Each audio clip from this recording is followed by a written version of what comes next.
much for the heads of protection that you placed around the town of Williamston, dear Heavenly Father, during this storm. Father, we just ask, Lord, that you will continue to be with us. Be with us tonight in this meeting, dear Heavenly Father, that the business that is conducted here, Father, will be for the benefit of those who dwell here and those who come to visit. Dear Heavenly Father, these and all things we ask in Jesus' name as we pray. Amen. Amen. If you will, please join me in our pledge. I pledge allegiance to the flag of the United States of America and to the republic for which it stands, one nation, under God, indivisible, with liberty and justice for all. Thank you, and you may be seated. Members of council, y'all have in your agenda packet, or in your packet, the minutes from the September 9th meeting. When you've had time to review them, I'll entertain a motion to adopt them. Mayor, move we adopt the minutes as presented. Have a motion on the floor by Councilman Alexander to adopt as presented. A second. Second by Council Lady Austin. Any discussion? Hearing none, we'll call the question. All in favor?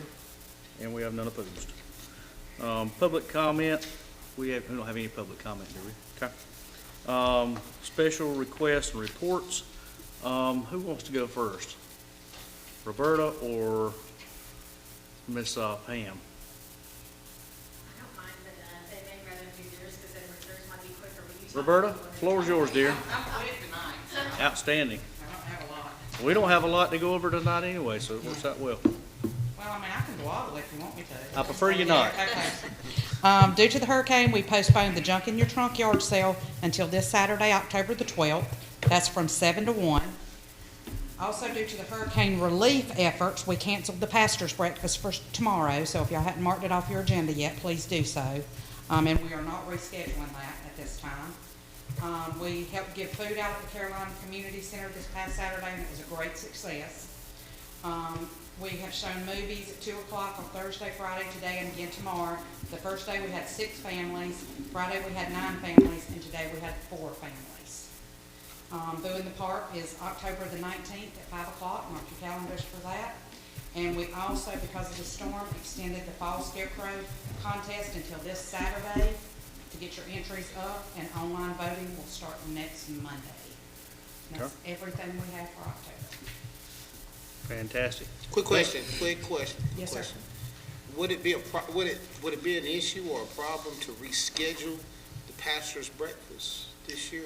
I asked about that when we were deciding to cancel it, but all of them had a lot going on right now with trying to get to North Carolina and things like that. And once we get into November, everybody's slammed with getting ready for Thanksgiving and everything else. Okay. So that was the feedback, because that's I'll be honest with you, that's the favorite event that we do, that Envision Williamston does for me. Mm-hmm. And so I was a little bit sad that we weren't going to be able to postpone it, but they just said with everything that's already on the books and stuff, that we'll just do it again in the spring. Okay, and I guess with me, and what prompted that question is the fact that I guess it's just me personally, would be an opportunity for us to say thank you to God for that hedge of protection that was placed around the town of Williamston, because it could have been a lot worse than it was. Absolutely. But I can understand that. I asked the same question, but I think just logistics and being this late in the year, I think we just can't, there's not timing. Okay. Anything else? Thank y'all for jumping in too and helping where you could. Means a lot to us. A lot of people jumping in and a lot of people helping out. I think on behalf of our council, certainly on behalf of council, on behalf of our residents, I want to extend our appreciation to the local churches who've jumped in and helped out, all the volunteers. We've had everybody from neighbors to People from Illinois. People from Illinois. You just have people just pitching in all over the place, and it was much appreciated. People I didn't even know were going out helping. Saw my call for help in the park, cleaning up the park, and they jumped in on that. While we have just a quick minute before you get started too, I want to make everyone aware, particularly the media that may be here. David.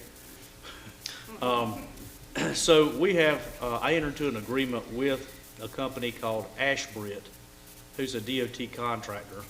I think every municipality signed on in addition to the county.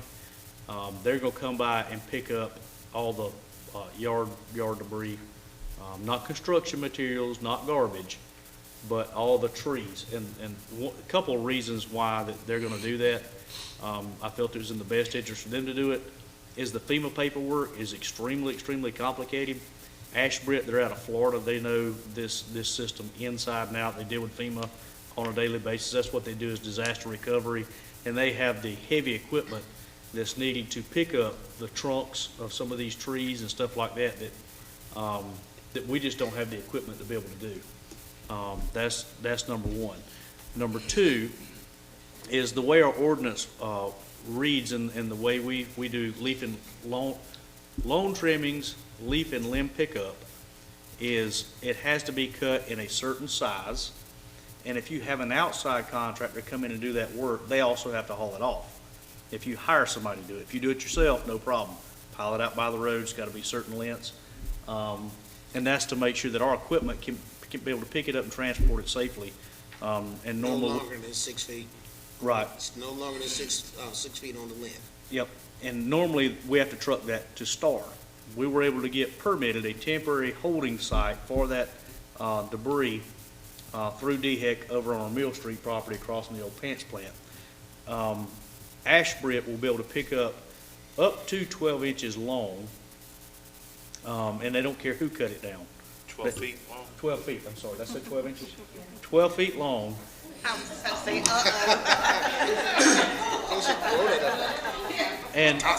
and up to 6 feet in diameter. Now, we don't have many 6 feet trees here, but I can tell you that unequivocally, I don't care if it's just, 12 inches long, as I said a while ago, 6 foot, I doubt our equipment would be able to pick it up to even get it in a truck. They have the heavy trucks, the track hose, all that stuff to be able to come in and make haste in getting that material up. They will have 60 days, and I think they're going through, beginning on the 11th of this month, they're gonna spread out all over the county. They'll have 50 some odd trucks. And one of the big questions I had was, are they just gonna come through one time? Because it may be 30 days before the average homeowner gets a chance to cut that tree down in his backyard that's, hanging on his house.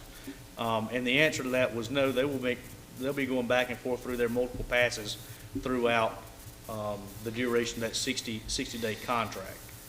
So it doesn't cost us a dime. They're handling all the FEMA stuff, and it frees up our guys to be able to start doing other things. And one major thing that we had to do right away, because we got equipment coming in on the 28th, and we got to have a footer port, is the new Brookdale Park Shelter. So the Brookdale Park Shelter, I was able to reallocate our resources today to go ahead and get that thing knocked out, and they're beginning to haul it. I don't know, Councilman Hagan, have you been by there today, or? Not today. Okay, they're starting to move material out, and then they're gonna do the site work, prepping, and then getting the grading and the foundation, all that forward, in preparation for the engineering team to come in on the 28th and start doing the erection.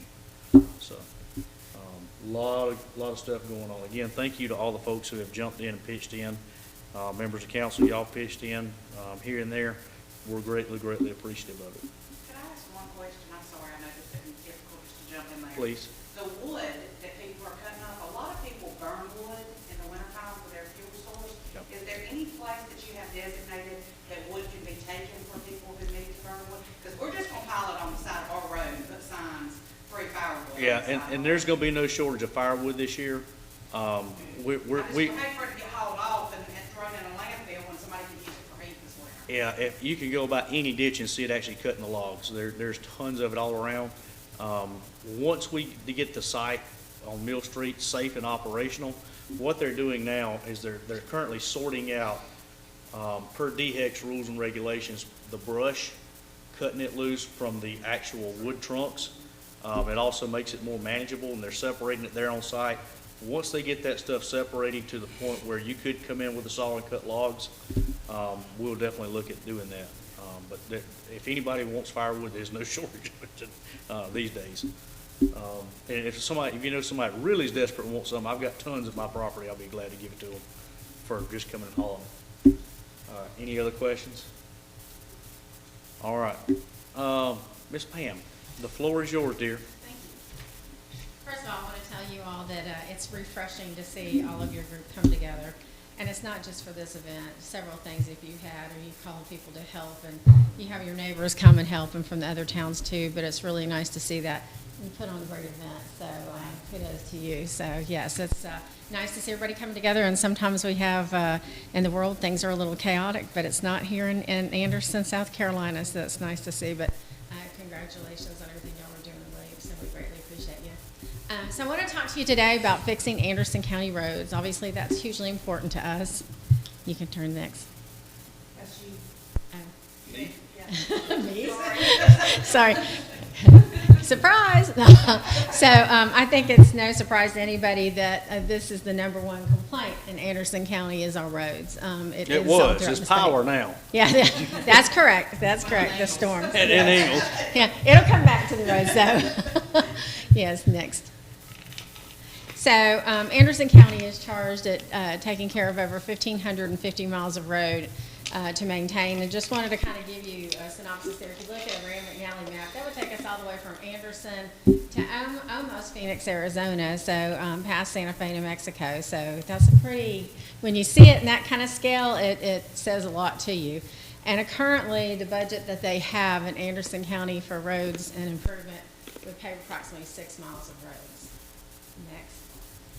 So they hired Roadway Asset Services, that's RAS system. People utilize them all over the United States, counties and communities. They literally go through and they have their management company does automated data collection. So they have vehicles that literally ride over the roads, they measure the pavement, the depth of it, and then obviously look at the road conditions, and then from that they give it an index rating. So overall, and that was done last year by Anderson County for all of the county. So from that, we got a PCI rating of 64.7 out of 100, which we all know what 64.7 is when we went to school. So not a good rating out of 100, which would be great. Next. So I wanted to let you see this. So on centerline miles, they show that we are almost 35 centerline miles in serious condition. 176 are rated at very poor. 236 are rated at poor, and then fair is around 176. Satisfactory, you can see where that is as well, and then good, we have about 146 that are rated good currently as centerline miles. So just want to let you see kind of how that is over the conditions. And then some of you may not always see this, so you'll see the deteriorating surfaces. I can't point, but you'll see like at the very front part, like the third part there, where it's like even kind of digging in, and you see some patches there where we're missing pavement altogether. That very much happens when you get water that's in between the road when we're having that spidering effect, and then it'll just continue to push the pavement out. I'm sure you guys have seen that. So those are the deteriorating surfaces we're seeing throughout Anderson County in several sectors. Crumbling bridges, and you can see over there to the right near that the white line, where there's even where you can see down through, where the concrete is there on the bridges. We are having some issues with our bridges. The bridge will last about 60 to 80 years. So we have some that are approaching that, but we also have some concerns that federal administration, Highway Administration, SCDOT, not SC, USDOT, did some new ranking on what the weight is that we can have on our bridges, and it puts some of those into classification that they need to be fixed as well. So, and I know you guys have that bridge that everybody keeps hitting, so thank goodness that was taken care of for a little bit. Unsafe intersections, everybody sees that, throughout Anderson County. Next.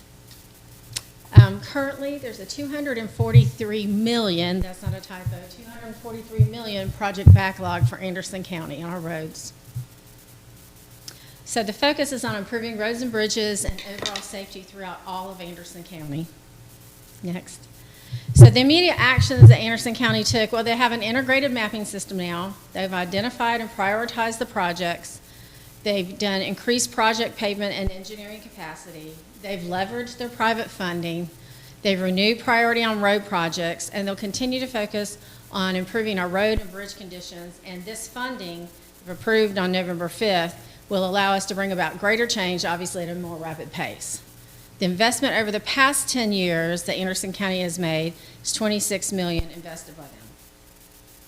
So this is the one that really hits you. We need more than $12 million invested annually just to prevent further deterioration and maintain that 64.7 PCI rating.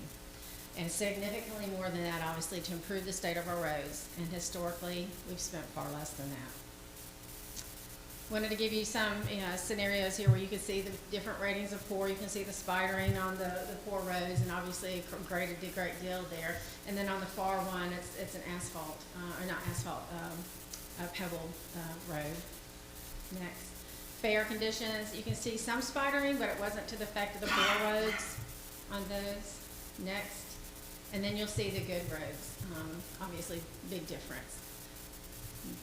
And now on our current property taxes, because a lot of people will say, well, I'm paying property taxes, aren't you be able to take care of our roads based on that? So I wanted to let you see this analysis. So Anderson County, all total, if you look at this pie, from your property taxes that you pay, Anderson County gets 38% of that, or $8.9 million.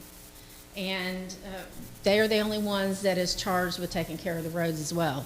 So that pays all of the Anderson County employees' salaries, including the sheriff's department and all the deputy sheriffs.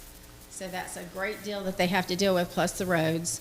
The school systems and fire departments get 62% of the funds, or $23.3 million. Now, I will say the greater portion of that is obviously the school systems, because a lot of our fire departments are volunteer fire departments. But you can see that, big difference. So about 7 years ago, they went through and looked at different analysis of what to do. They did consider doing a $25 charge on each license plate for your vehicles, but that wasn't going to bring us near enough of what we need to make a dent in what we got to get done on our roads. So these are the options they looked at. So the three funding options. On the penny sales tax, it would be over a 7-year period, and it would generate $366 million total. And now look at that, 35% of that would come from our visitors. And that equates to $127.75 million from those visitors. That study was done for us by Clemson University, and people all over, not just our state, are asking Clemson University's research area to do that for them. So we were very close to what Spartanburg's was as well. Property, go back. Yours fine, it's okay. Trigger happy. You're fine. The property tax, 20.5 mil increase would be needed to generate $20 million per year. And that would solely be on our residents and our businesses, so 100% would come to that. General obligation bonds would bring $63 million, and again, 100% of that would be from our residents and our businesses. So obviously, we'd rather have visitors paying into that, and you can see it's a lot more that will generate from this type of funding source every 7 years. Yes, sir, next. I put this in there too. You can't really see it, but we would be at 9% if this is passed, and because we are currently, we're currently at 7 there, isn't it? I can't see it from there. Is it 7%? So we go up to 8%, excuse me. And you can see that some are already 8 or 9%. So up in the upstate area, we're one of the few that's still at 7%. So that would take us up to 8. Again, it's that 1% on sales tax. The nice thing about that, though, y'all, is we are not going to tax on the sales tax groceries. The county council put it before them, and they didn't want anybody that's living in poverty, that's having a hard time making ends meet, to put it on groceries. A sales tax would be on anything you would do if you go out to eat, if you guys are going and buying things at like the Target, the Walmart, wherever you're going, Ace Hardware, you're going to be paying the 1% on those. But for someone that's really living tight, it's not going to really impact them if they're not going out. Next. And a lot of people also say, okay, well, that gas fee that we were paying now, when that was done for to bring that up at the gas pumps, why aren't we getting that? Aren't you able to take care of Anderson County roads from that? A lot of people think when they pull up to a gas station within Anderson County that when you pump that gas, all that money that you generated from that is on the extra motor fuel user fee is going to go to Anderson County. It does not. It will go to the state. And from the state, then that is generated out to this area. So of the 28.75 cents, which is the maximum, and is where we're at now on the motor fuel user fee, 6 cents or 167 million is required for transfers to other entities. And of that, 3.99 cents goes to the CTCs. That's the county transportation committees. So you do have one for Anderson County. So every county has a CTC, but 3.99 cents of that is what is generated to it. And then by that, it's broken out by the miles we have that they're supposed to be charged with, and also our population, and it's calculated that way all over the state. So that is the portion for that. There's 1 cent that goes to the SIB. A lot of people think because SIB is abbreviated, but it's the South Carolina Transportation Infrastructure Bank, because it has the word transportation in it, they think SCDOT gets that 1 cent. It does not. That's an addition, so people can go before the SIB and ask for funding for different projects, and it is competitive, so they put it in, and the SIB board votes on what they're going to do and what they're going to accept from that funding. So that does not come to SCDOT, just wanted to make y'all aware. The remainder of the 6 cents is split between DHEC, I'm sure you didn't know all this, DNR Watercraft Fund, tax credits, etc. Then 10 cents of that goes, or $374 million, for new gas tax trust fund, and that goes to paving, rural road safety, interstates, and bridges, and that's at the SCDOT level. 9 cents, or $333 million, goes for field maintenance, and that's for worker salary and benefits for the highway workers, and then $167 million for mowing and contracts and asphalt, etc. And I know you guys see the people that mow, like in the medians on 85 and so forth, and probably even on 29. They do hire people out to do that work because we've got so much work going on just paving. Then 3 cents of it, or $131 million, is for a federal match. And I will say this, the one thing that's been great is that our SCDOT in 23 was debt-free. But also when all that ARPA funding came and there was additional funds from the federal level to put down to the different states for the DOTs, they had to have projects that were shovel-ready, ready to go, and they also had to have the match of money to get those funding. So a lot of states didn't have either one of those, or they had to have both to get the money. So if they were missing on any of it, SCDOT we have someone from Federal Highway Administration that sits in SCDOT's headquarters. They work really closely together. They had all our projects ready and in the hopper to go, and then we had the funds that we could put to. If states could not meet those two criteria, then South Carolina could take their funding, and we did. So that helped us a lot because Chrissy Hall did such a tremendous job, and beneath her was Justin Powell at the time, which is our current secretary, and he worked in accounting, so we really worked on that and really got that pipeline going well. So we're really fortunate that we've got great leadership at the top.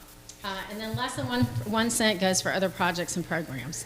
So just wanted to make sure y'all are aware of that. So a lot of people think we get it all. We do not. Next. So how does the penny sales tax work? Well, by law, all funds must go to road projects. And it's very transparent. They have to show that to both the state and the federal. So USDOT sees it, Federal Highway Administration, and SCDOT. So when they do this work, it has to show where they spent it, what the project cost for. And then they reviewed, this is what the county did, they reviewed proposed projects and developed that ballot question. County Council voted to adopt the ballot questions. And then if approved by voters on Election Day, November 5th, the 1% penny sales tax will begin process the next day in lining up our road projects. They already have it ready. So when that happens, it'll immediately pick up that next day. And it'll run for 7 years. It will sunset in 2032, and it'll generate about $42 million the first year. And then by the 7th year, it'll generate about $54 million. So over that time of 7 years, it'll be $366 million. It will sunset, like I said, in 2032. It would take a vote again from our citizens for it to go further than that. So it will sunset, and then it would have to go before again on a ballot. Next. So what will be funded? $217 million is going to go for road resurfacing and preservation. The $89 million will go for bridge repair and replacement. Safety and intersections will get $56 million. And I will say this, and Rocky Burgess sits on that as well. So GPATS, he was on GPATS, and it was Greenville, Pickens, Anderson Transportation Study Group, because portions of Anderson County were in that, and they still are, Piedmont and Powdersville. And then a lot of them, when there was redistricting, decided to go to what was ANATS, which was Anderson Area Transportation Study Group. Now it's ACATS, because it's Anderson, Clemson Area Transportation Study Group. So Williamston, West Pelzer, Pendleton, Clemson, they all came in to ACAT's portion. So the nice thing is their money followed them. So there's those two sources too that will help us leverage some funds when we're looking at projects, and from this funding what we get. So hopefully we'll be able to carry out project work if they're not able to meet that money. Rocky, I know you were sitting there when we had projects in the hopper, even with GPATS, if they didn't have quite the money, we would have it there, but it couldn't get the funding. So hopefully this will help us leverage those funds to get things done and expand those roads and infrastructure we want to have done. Next. How are these projects chosen? Again, that RAS review of road conditions where they rode over all of our roads and assessed them, and that helped us prioritize the paving projects and bridge replacement and repair list. And a safety project list with district input was made. Then safety data, obviously road conditions, traffic volumes, computer modeling, and then growth projections. Growth projections is the big one there, y'all. I think everybody here realizes that we're the #1 state that everybody wants to move to. We understand why, because we live here, right? But the hard thing's going to be is if we don't get this passed, we're going to be even more behind with all the growth that's coming to our area. Upstate is very popular in the state of South Carolina, and we get lots of visitors wanting to move this way. So that's going to be a consideration. And then, sorry about this, Rocky, but electric vehicles also weigh a great deal on our roads, especially like the big tractor trailers are looking for even doing the batteries that will fit in them to operate them. If that happens, the weight of those is just tremendous. It's the battery. It's not the vehicle itself. It's the batteries in them. So that is going to continue to wear on the roads as well. Next. So the summary is 1,550 miles of road we're charged with dealing with. 157 bridges that Anderson County maintains, 57 of them are load rated or outdated. We have a $254 million project backlog. We're underfunded. The average is $2.6 million from CTC funding. 1% transportation sales tax would generate $366 million over that 7 years, and we need your support to get sales tax passed. I'll go through a couple more little things because you'll probably see these out and about. Yes, sir. So the logo, and I'll give all credit to Greg Wilson with Anderson Observer. If you see that, that's an A with a road that runs through it with Fix Anderson Roads. We adopted that. Next. Vote yes, pennies for progress, Fix Anderson Roads. Next. The penny in action, and these are areas that have gotten it done and done great things with the Horry County, Spartanburg County, York County. 26 of South Carolina's 46 counties have voted for a sales tax for capital improvements. And here's the thing that's different with ours. Ours is just going for roads and bridges. A lot of people, like for instance, Spartanburg did theirs for their city and county government moving together as well as the roads the last time. And this time I think they're putting some of their funds towards the baseball field. Ours is going straight to roads and bridges. So our county is doing it right. So, and then I just put on there, let's add Anderson County for proven progress on road infrastructure. Your sense makes sense. Next. Obviously, it's the debt-free way to do it for us. 35% of that revenue, again, will be generated from visitors. Next. That's $127.75 million that'll come from them. I like this. 0 will come from visitors if property taxes increase, and 0 will come from visitors if we take on debt. Next. 64.7 again, which is a failing rating. Avoid property tax hike, transparent process and funding with this. Visitors pay, it's the fastest funding source. Next. And I love this, Anderson County Council came up with this. The primary purpose, the state of our roads are dangerous. Safety of our citizens is our top priority. And I know it does for all our towns as well. Next. And then reduce traffic fatalities. That's my presentation for y'all today. I really appreciate it, and I hope that you will go to the polls on November 5th and vote yes. We desperately need it. Thank you. Thank you for the presentation. Pam, I got a couple quick questions, if you Yes, don't sir. mind, that I jotted down. You mentioned that this will sunset in 2032, I think. Yes, sir. Currently, if you look at Greenville County, they're at 6%. We're currently at 7% because the school districts throughout Anderson County have a 1% penny tax as well. Do you know if that one sunsets, and if so, when that would be? It's supposed to sunset, but obviously it would take also for the schools, people to vote it back in. And I'm trying to remember, I believe that their sunsets, I want to say it's 2026. Next question. Yes, sir. Could county council do this on their own without a public referendum? No. I didn't- This one you absolutely have to put the citizens for a vote. Okay. Can you also explain how this will benefit Williamston? And let me preface this. We have never had a paving budget at all, ever. The town of Williamston has never built a road save Brock Lane. That was the only one that we've ever built and/or constructed. In 2005, I think it was, the General Assembly basically said that, by the way, if your population, I want to say it's 2,500, if you have a population of 2,500 in a municipality, you're now responsible for your own roads. With zero funding to go along with that, we don't have the ability to collect at the pump. And the alternative has been C funds. And so those C funds, while that's been helpful,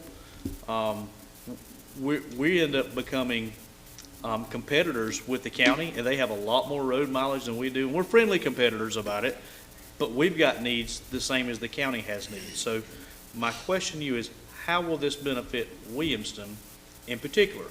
And let me also add, too, that when we have C funds that are appropriated to the town of Williamston, let's say that we turn in these 5 roads, and used to it was, I think, around a little over $100,000 to pave a mile of road.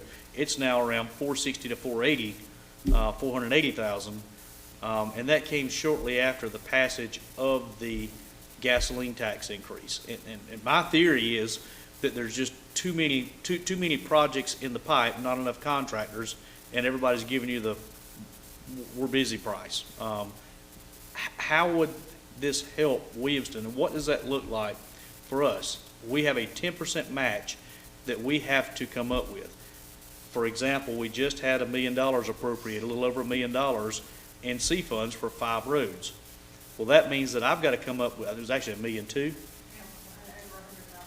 So we've got to come up with $120,000 of unbudgeted expense. What does that look like? Does that mean that if this passes, the county's going to pick up our 10%? Does this mean they're going to take over our roads for us completely, and we don't have to worry about roads anymore?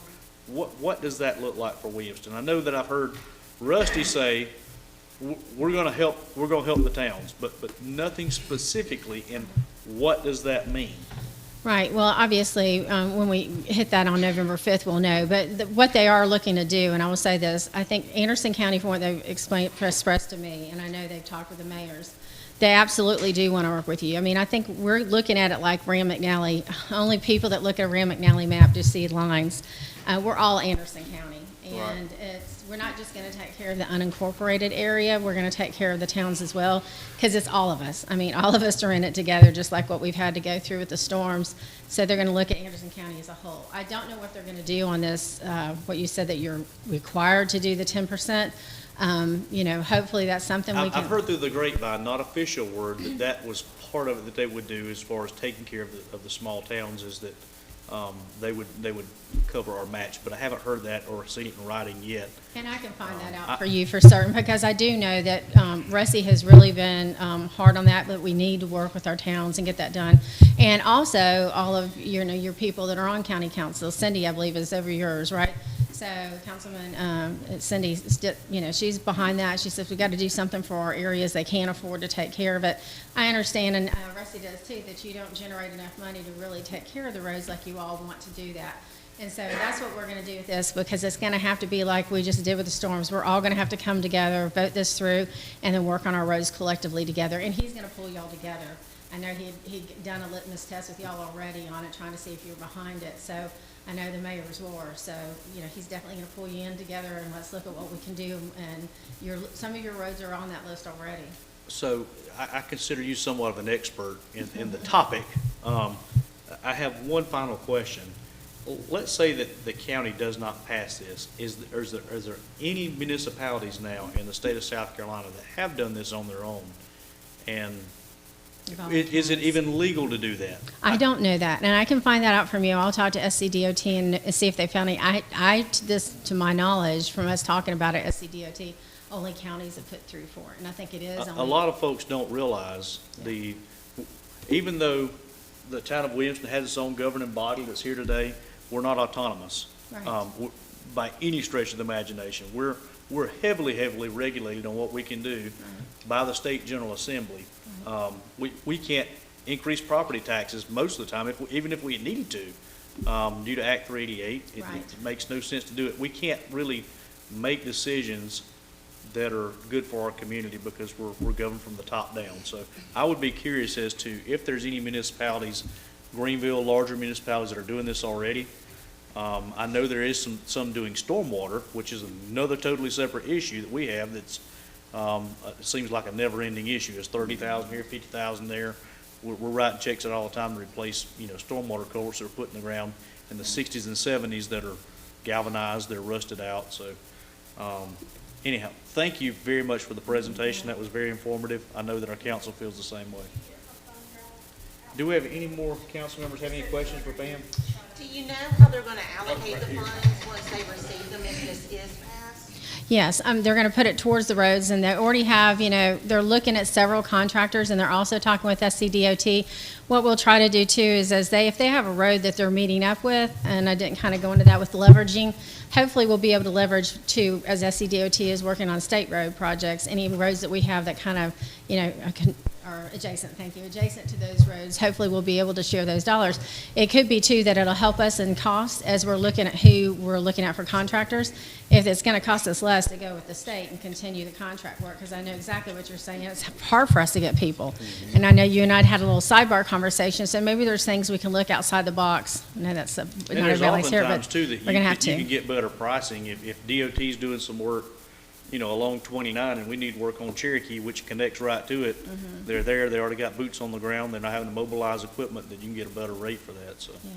And we've taken it over, it was like 2.6 when Secretary Hall came in, to now it's been at 5.6, and we're over 6 billion now that we're looking at that we have invested for roads and going forward. So I think it'll help us, because for a long time we didn't have the roads and the amount that we got the contractors wanting to come this way.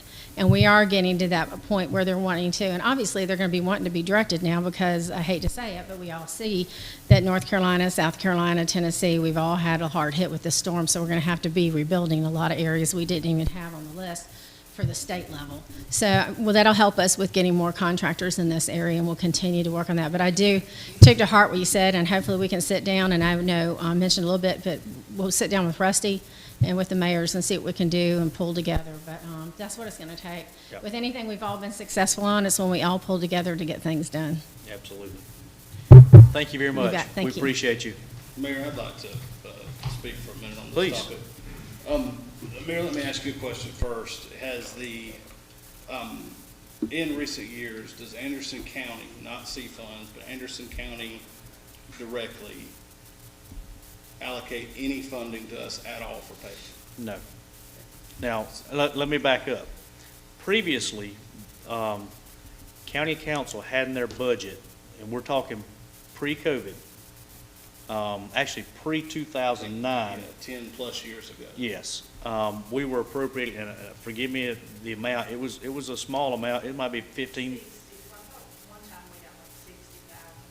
But basically what that was for aprons and driveway aprons, and the county would appropriate those monies to the cities. We haven't had that in at least a decade. Certainly not since I've been mayor, and not in my last term as council either. Council Lady Wilson would appropriate those funds, and I think county council cut that out of their budget completely.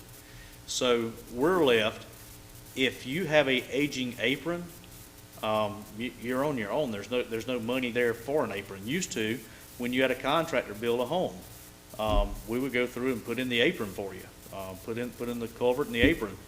We can't do that anymore. So that's on the builder, which ultimately the homeowner pays the price, in the end for that product. But to answer your question unequivocally, no, we are not appropriating any money. And I think they're doing good just to be able to get what little bit of paving they can get done.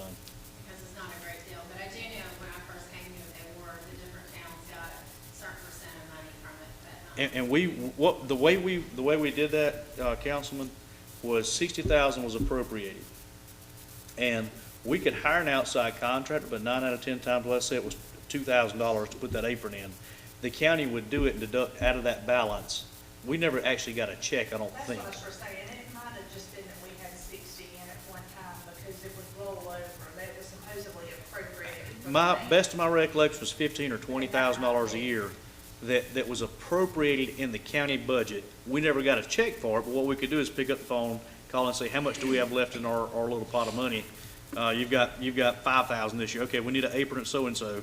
and they would go deduct 1,600 and put that apron in. We don't have that source anymore.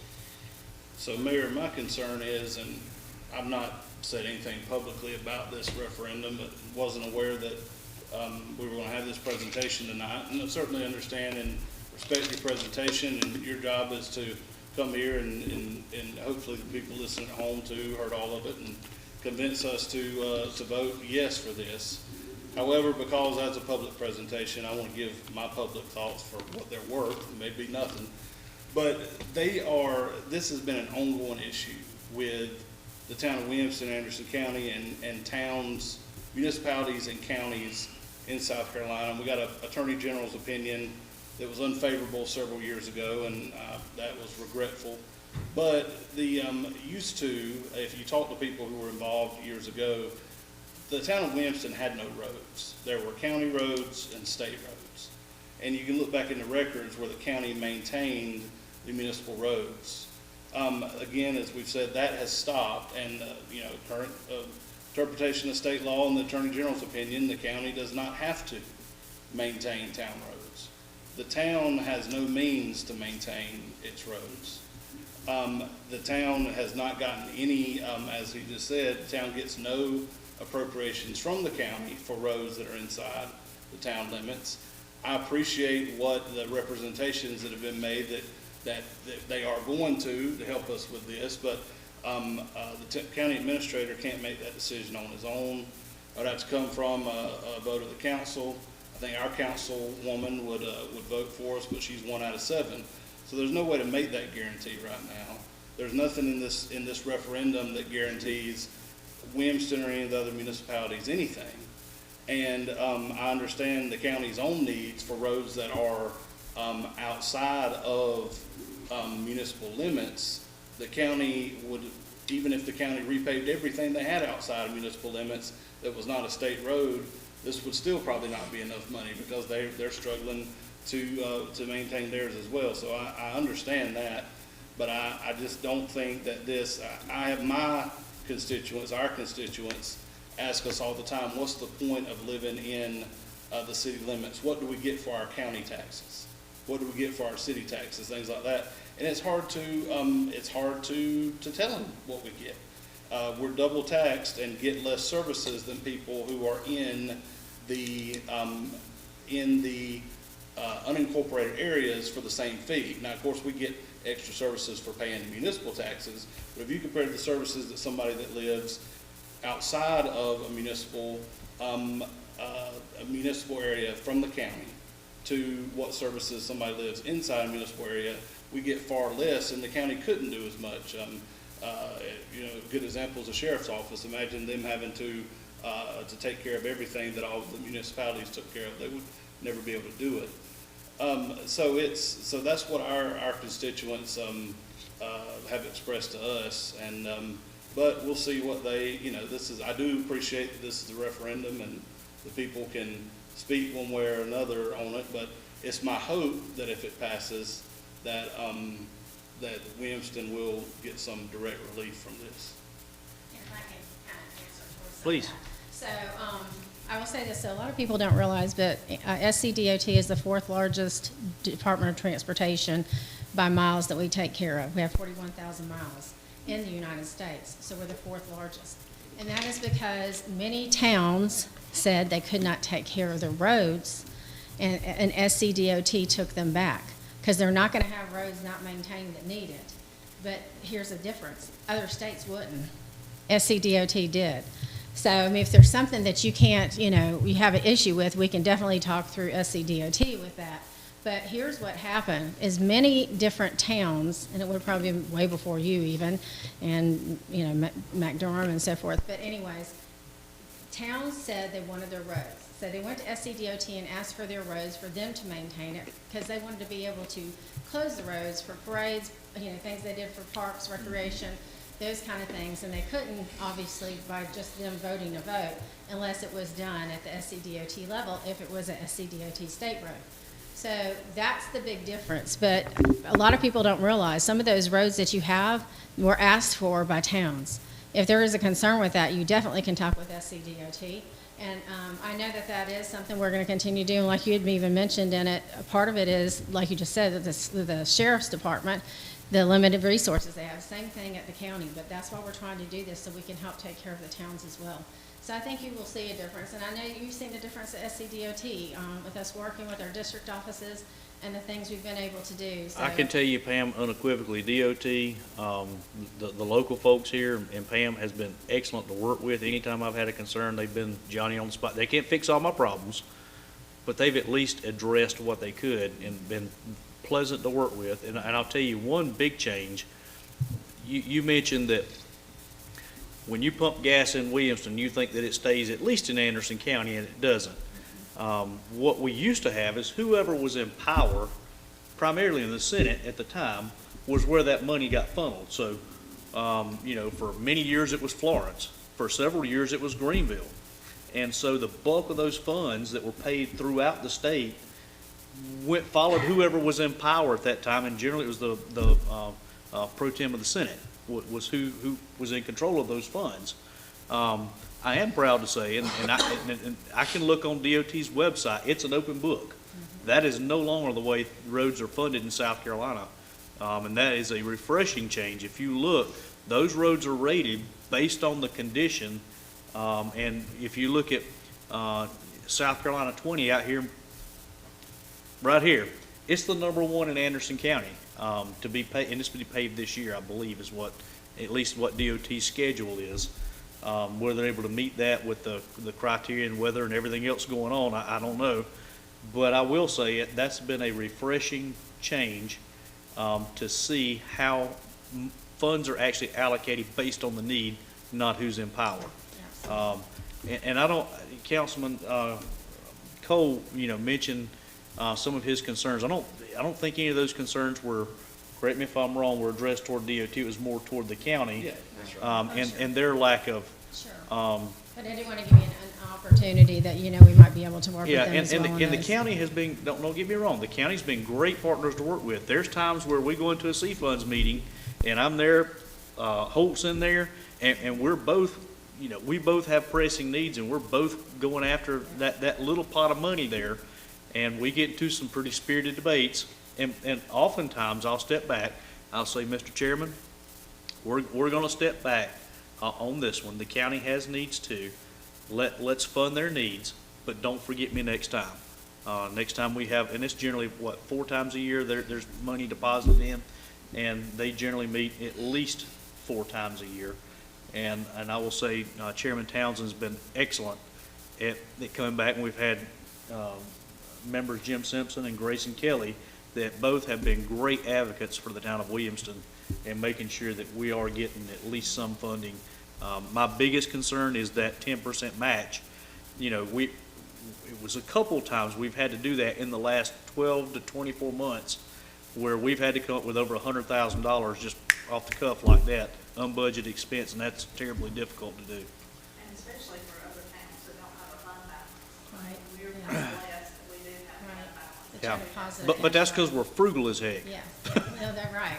And, and I know that's what they're looking at. I mean, you can see what they've done with the volunteer fire departments. They're trying to buy equipment for them, and Anderson County does that to try to help too. So they're not going to treat this any differently. They're really going to work with everybody to try to get it done. I am taking to heart what you said about trying to see if we can't sit down together with the mayors and county council and administrator and see what we can do on some of those ideas you brought up to me, because I think they were very valid. And obviously, we can run it for by SCDOT too. But I think it's whatever you guys need. I want you, I know you have been, but call me when you do need that. And I've been working with our mayors, and I'll go ride roads with our citizens as well. And I know I've rode with you and You've Blake. hopped in a and truck with me on more than one occasion. Yeah, Go ride and let yeah. me point. And but I have all of the 3rd congressional district, so it's 10 counties. But, I've ridden with Senate President Alexander, Rex Rice, Senator Rice, so a lot of senators throughout the state too. So I've been really busy, but I will commit myself to doing that because I told the governor I would. So we want to do what we can to take care of our people, and that's important, both the county level and the state level, for sure. Well, I definitely, for one, think DOT's on the right track. We appreciate it very much. And I'm excited for Anderson County. It's the first, I didn't realize, but Rusty Burns said this is the first time we've had someone be an SCDOT commissioner in 28 years.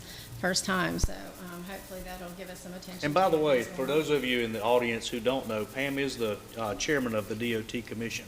So she's local, and it's always great to have somebody local that can speak on our behalf and at least live in the upstate, ride the roads in the upstate, and know what's going on. Although I represent counties all the way from Oconee to Saluda, I lay my head in Anderson County every There you night. go. So I appreciate you guys, but thank you for very the much. time. We appreciate the You bet. presentation, very much so. And Mayor, just, and Yeah. I hope you, Ms. Christopher, you didn't take it as and I'm speaking against you or even against Anderson County. It's just the historical realities that we've dealt with. And I know Mr. Burns knows that too, and he was instrumental in back in the old days and making sure we had everything we needed. But it's that's my concern, is that there's no guarantee that we're going to get anything out of this. But like I say, I hope that I think it probably will pass. I hope if it does pass, then we will. So. And I'm hoping we can kind of give y'all updates regularly, and I'm looking forward to hopefully we can sit down with the council and mayors and really talk about it and nail down what we want to do to get things done. So, Yep, appreciate it. No, specifics will be important. Yes, absolutely. All right, thank you so much. All right, we have no old business. We do have one item of new business. That's first reading on an ordinance to amend agenda for employee merit bonus. Councilman Cole, if you would, since this was your idea, if you don't mind introducing that ordinance. Thank you, Mayor.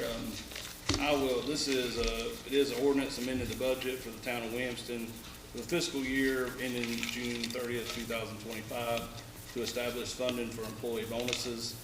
And I'll summarize that what this ordinance would do would allocate $10,000 to employee merit bonuses that would come out of our fund balance, our reserves, be allocated to, well, it would come from general fund revenues.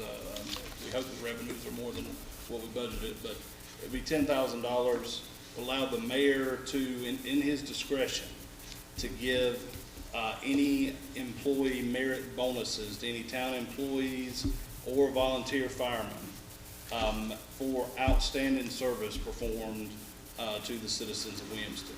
And that would, he would report, if he did make any of those bonuses, would report that back to the council. And I think this is important for, as I've said in the past, all our town employees, I think are underpaid, and we've been trying to, in our budgets, been trying to address that in recent years, and it's something we'll continue to try to address, but especially in light of light of the storm and recent events, that we want to have the chance, if there are some employees and some firefighters, and I know there are, it'd probably be a very difficult decision to figure out who is the most deserving of this, but that'll be for the mayor to decide. That really went above and beyond their normal duties and provided outstanding service, that there should be some incentive that we should be able to give them. So that's the idea behind this. So I would move that this be passed on first reading. I will second the motion. Y'all have heard the ordinance as written. You have a motion on the floor by Councilman Cole, second by Councilman Alexander. Floor is open for discussion. I will say that I was here beginning at about 2 o'clock in the morning in town when the storm began to hit, and we had a few employees and volunteer firemen that were here, but along about 5 a.m. when we literally had calls for service that overwhelmed E911 in that system. We had folks jumped into gear and literally were cutting trees as other trees were falling beside them in the blowing rain. We actually had a tree fall on the tractor as the one of our water and sewer guys was walking away.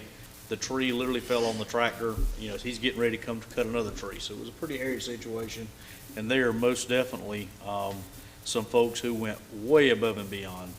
And then you had some that you just couldn't even get out of bed. So I would agree that it would be nice to be able to reward those that really went out of their way and really remembered who they're serving, and that's the residents of the town of Williamston. And by and large, the vast majority did an absolute phenomenal job. I think we had every single road at least passable for EMS, law enforcement, and fire services by around 4 or 5 p.m. on the day that the hurricane struck our area. And when I say passable, in some cases, you literally had power lines that could become energized at any point in moment, entangled in trees, and they were able to at least get to half of the tree to at least open one lane up so that emergency services could respond. And we encourage people to stay off the roads. A few stayed off the roads, but not a lot stayed off the roads. I guess my point is we had some that really, really went above and beyond, and it would be a pleasure to be able to reward them at least a small amount for going above and beyond. Any other discussion? We have a motion on the floor and a second. If there's no further discussion, I'll call the question. All in favor? And we have none opposed. All right. Does anyone have anything for the good of the order? I've already spilled about all I care to spill for the evening. Trying to think of any other upcoming things that I wanted to talk about. Councilman? Just one thing quickly, and this is for everyone that is sitting at home in the comforts of their lounge chair or whatsoever. But I just want to personally thank each of you, even though all of the town residents here of Williamston do not bear the same last name. But in this time of trouble, we all came together as family. Mm-hmm. My point is, we don't have to have an issue in order to be family or to conduct ourselves like family. We can do it all the time because we have shown that we have that potential and we have that gift. So I just want to say thank you to everyone who came together during this time as family. Yeah, I can tell you that I left this whole situation that we just went through for over a week now, most definitely with a renewed hope for humanity, if you will. Most these days it seems like everybody's so busy, it's all about me, me, me, me, me. And what I witnessed over the last week was not me, me, me. It was what can I do to help someone less fortunate than me. And seeing folks come together, folks that I know but never even anticipated they would actually go out of their way to help somebody, was actually helping somebody. The cranky old neighbor, everybody's got them. It wasn't my neighbor, it was another person's neighbor. But we're actually going out of the way to help other people. That was very enlightening to see, and like I said, that helped restore my faith and hope for humanity in itself, of itself. And also, I'm sorry, I'm not very talkative much, but tonight I've just got to express this because it's on my heart. But also, there was a group that had prayer for the town of Williamston on the steps of City Hall. Definitely want to thank that group for being here, because I honestly believed in my heart that is what protected us, is prayer. Councilman, that was a lady who spearheaded that. I believe her name is Sandy DeYoung. She had reached out to me and asked, could her group come have prayer for everyone on the front steps of Town Hall? And I said, ma'am, you don't have to ask me, can you pray on any public property? We'll take all the prayers we can get. And so we're grateful for those that, some of you may not have been able to get out and actually, you operate a chainsaw or drag a limb, but you can certainly pray for those who were. And we all felt those prayers, no doubt. Yeah, we had crews from all around come to help out the town, people that they don't even know. Yep. So thank y'all, and without further ado, I will proceed to close our meeting. Move to adjourn. I have a motion on the floor by Councilman Alexander to adjourn. I second. Second by Council Lady Austin. Any discussion? Hearing none, we'll call the question. All in favor? All right, we stand adjourned. Thank y'all for coming out.